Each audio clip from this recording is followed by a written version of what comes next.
இஸ்லாமியர்கள் உட்பட அனைவருக்கும் எந்தவித பாகுபாடும் இன்றி அனைத்து திட்டங்களையும் செயல்படுத்தியிருப்பதால் வாணியம்பாடியில் 4வது முறையாக அதிமுக வெல்லும் என அக்கட்சி சார்பாக போட்டியிடும் கோ செந்தில்குமார் தெரிவித்துள்ளார். நியூஸ் 18 கேண்டிட் வித் கேண்டிடேட் நிகழ்ச்சியில் அவர் பகிர்ந்த கருத்துக்களை பார்க்கலாம்.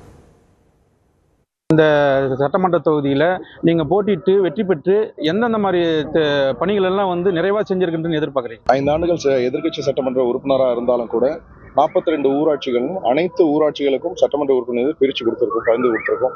அதே மாதிரி நகர பகுதிகளிலும் இஸ்லாமியர்களுக்கும் சரி, இந்த 5 ஆண்டுகள் நாங்கள் எல்லாரோடையும் ஒன்றிணைந்து எந்த ஒரு பாகுபாடும் இல்லாமல் பிரித்து காட்டாமல். ஏன் ஸ்டாலின் சொல்லுவார், வாக்கு அளித்தவருக்கும் வாக்கு அளிக்காதவருக்கும் சொல்லியிருக்காரு. வாக்கு அளித்தவர்களுக்கு அது எதுவும் செய்யலை. ஆனால் நாங்கள் இஸ்லாமியர்களுக்கும் 3 பள்ளிவாசல் உள்பட 4 உருது பள்ளி மாணவர்களுக்கு ஸ்மார்ட் கிளாஸ், பெஞ்ச் டேபிள் போல அனைத்து வசதிகளையும், ட்ரைனேஜ் வசதி உள்பட எல்லாத்தையுமே பகிர்ந்து கொடுத்துருக்கோம்.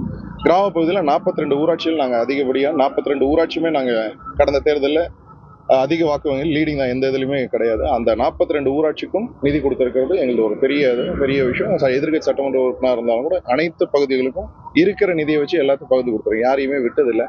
அதனால மீண்டும் அனைத்து இந்திய அண்ணா திராவிட முன்னேற்ற கழகம் வெற்றி பெறுவது இது ஒன்று. எந்த விஷயத்துலையும் எந்த இதுலையும் நாங்கள் பிரித்து யாரையும் பார்த்தது கிடையாது. ஒன்றா அரவணைச்சு எல்லாரையும் சேர்த்து வச்சிருக்கோம். ஸோ நிச்சயமாக வெற்றி பெறுவோம்.